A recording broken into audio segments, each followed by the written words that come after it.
အားလုံးပဲမင်္ဂလာပါရှင်။စာပေလန်းရဲ့ပတ်စဉ်တင်ဆက်နေကြဖြစ်တဲ့ Book Review အစီအစဉ်မှာအားလုံးကိုပြန်လည်ကြိုဆိုလိုက်ပါတယ်။ကျွန်မကတော့ရှွန်းပါ။ဒီနေ့မှာတော့ရှွန်းကဖတ်ရတာပုတ်ပုတ်ပပလေးဖြစ်ရမယ်။နောက်ပြီး action ရုပ်ရှင်ကားတကားကိုကြည့်လိုက်ရတယ်လို့ vibe မျိုးငယ်ရစေတဲ့စာအုပ်လေးတစ်အုပ်နဲ့ညွှန်ပေးချင်ပါတယ်။စာအုပ်လေးကတော့ဆရာမောင်သိန်းဆိုင်ရေးသားထားတဲ့ဤမဟာဗတ္တကဘာ၌အချင်းမရှိတော့ကိုငါဖြစ်လို့သည်ဆိုတဲ့စာအုပ်လေးပဲဖြစ်ပါတယ်။ရှွန်းဒီစာအုပ်လေးကိုဖတ်ချင်နေကြတာကတော့ကြာပါပြီ။စာအုပ်ရဲ့နာမည်ကိုမှတ်တမဲ့ကြားလိုက်ရင်းကနေစိတ်ဝင်စားဖို့ကောင်းပါပဲဆိုပြီးရှုံဖတ်မဲ့ TBR list ထဲလေးထည့်ထားခဲ့တာကြာပြီပေါ့နော်။ဒါပေမဲ့တကယ်စဖတ်ဖြစ်တာကကြတော့ဒီဇန်နဝါရီလအစပိုင်းမှာပဲစပြီးဖတ်ဖြစ်ပါတယ်။ဆိုတော့စာအုပ်လေးကနာမည်နဲ့အညီတကယ်လေးစိတ်ဝင်စားဖို့ကောင်းပါတယ်။ဇလန်းကဘယ်လိုမျိုးလဲဆိုရင်ဆိုင်းလူလို့ခေါ်တဲ့မိဘမဲ့လူကြီးလေးနဲ့တဲ့အတွက်ကြောင့်မို့လို့လူရဖို့အတွက်ဆိုရင်ဘယ်လိုအလုပ်မျိုးကိုမဆိုလုပ်ကင်ဖို့ဝင်လေးတက်တယ်။နောက်ပြီးပြစ်မှတ်ကိုမလွဲအောင်တေချာပြစ်နိုင်တဲ့လက်ဖြောင့်တနတနာတယောက်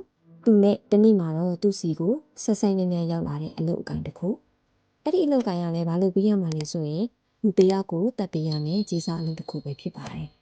သူ့အနေနဲ့ဒီအလုပ်ကိုအကောင့်ထဲပေါ်ဖို့အတွက်သူ့ရဲ့ဇာတိတောင်ကြီးမျိုးကနေရန်ကုန်မြို့ကိုပြောင်းလာခဲ့တယ်သူ့ရဲ့ဒီခီးစဉ်မှာမြည်ကြုံလို့ခေါ်တဲ့ပထင်းမိသားစုကနေဆင်းသက်လာပြီးခုံကြီးနဲ့အမျိုးသမီးလေးတယောက်ကလည်းပါဝင်ပတ်သက်လာပါတယ်ဆိုင်းလူရဲ့ပြစ်မှတ်နဲ့ဝီရီကျော်ဆိုတဲ့ကောင်မလေးနဲ့ဘယ်လိုပဲပတ်သက်နေလဲဆိုင်းလူကတကယ်ပဲသူ့ရဲ့ဒီအလုပ်ကိုပြီးမြောက်အောင်လှုပ်ဆောင်သွားနိုင်ခဲ့သလားဆိုင်းလူကသူ့အလုပ်ကိုသူလုပ်နေတယ်လို့တစ်ဖက်မှာလည်းဆိုင်းလူတို့ကိုမျက်ခြေနဲ့ပြက်စောင့်ကြည့်နေတဲ့သူတွေရှိတဲ့အခါမှာ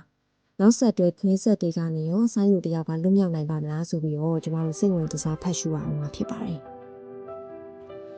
ဒီစာလေးကဖတ်ရတာပုတ်ပုတ်ပပနဲ့စိတ်ဝင်စားဖို့လည်းကောင်းတယ်လို့စိတ်လှုပ်ရှားဖို့လည်းကောင်းနေပြန်ပါတယ်ဇလန်းအစကနေအဆုံးထိရှုံးတကူစာပြောရမယ်ဆိုရင်ညီငွေစရာရဲ့လို့မရှိပဲဘာတွေဘလို့ဆက်ဖြစ်မလဲဆိုပြီးတော့တွေးရင်စက်တိုက်ဖတ်သွားမိတဲ့အထိဆွဲဆောင်နိုင်တဲ့စာအုပ်တွေထဲမှာပါပါတယ်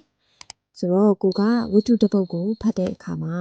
ခန်းစားချက်တွေအများကြီးတစ်နေ့တစ်ပုဒ်တည်သွားရတာမျိုးကိုခံနိုင်ရင်မရှိသေးတာမို့ပေါ်ပေါ်ပပလေးနဲ့ဖတ်လို့ကောင်းတဲ့စာအုပ်တွေကိုဖတ်ချင်နေဆိုရင်တော့ဆရာမောင်သိန်းဆိုင်ရဲ့ဒီစာအုပ်လေးရတယ်ဖတ်တဲ့စာအုပ်လေးတွေမှာပါဝင်ပါတယ်